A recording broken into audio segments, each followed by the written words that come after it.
السلام عليكم ورحمة الله وبركاته. أبنائي طلبة وطالبات الصف الخامس، أهلا وسهلا بكم يا شباب. النهاردة إن شاء الله هنحل مع بعض محافظة الشرقية ومحافظة الإسماعيلية، سلاح التلميذ، علوم الصف الخامس الترم التاني، صفحة 200 و201.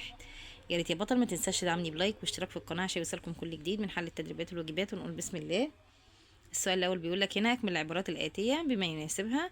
تجمع مجموعات من النجوم تتكون معا شكل معين في السماء، ده بيسمى التجمع النجمي. بيمثل الماء حوالي 71% من مساحة سطح الأرض. بتحدث ظاهرة تعاقب الليل والنهار بسبب دوران الأرض حول محورها. تلتقي مياه البحار والمحيطات مع مياه الأنهار عند المصب. علل لما ياتي. بتساهم المحميات في حماية الموارد الطبيعية.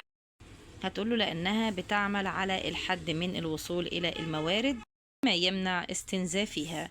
هتقوله لأنها بتعمل على الحد من الوصول إلى الموارد مما يمنع استنزافها. طيب اختر الإجابة الصحيحة. يعتبر الإنسان جزء من الغلاف. هتقوله الحيوي. تكون الشمس في منتصف السماء تقريبا وقت الظهيرة. تعد بحيرة عسل مثال على نظام بيئي للمياه المالحة. تدور الأرض حول الشمس كل 365 يوم وربع. ماذا يحدث إذا توقفت الأرض عن الدوران حول محورها؟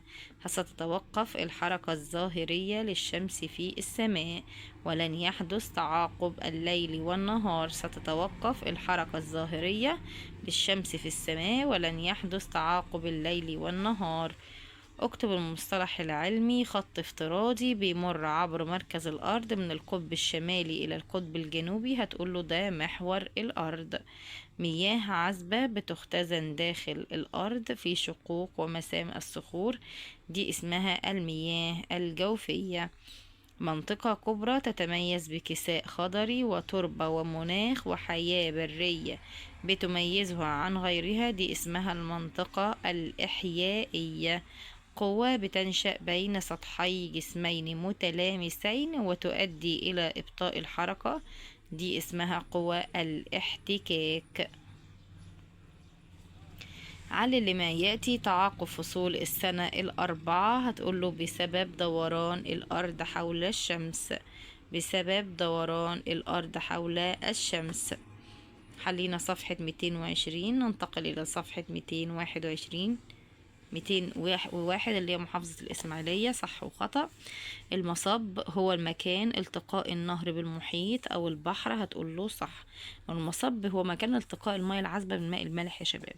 تعتبر الصخور المنصهرة داخل الأرض جزء من الغلاف المائي. خطأ. تدور الأرض حول محورها في نفس اتجاه عقارب الساعة. خطأ.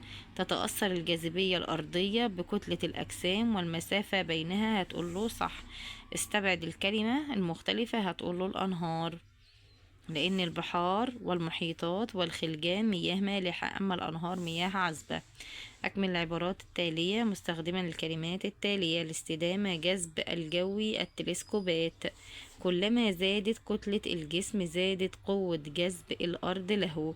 من أمثلة الأدوات التكنولوجية التي تستخدم لدراسة الأجرام السماوية التلسكوبات.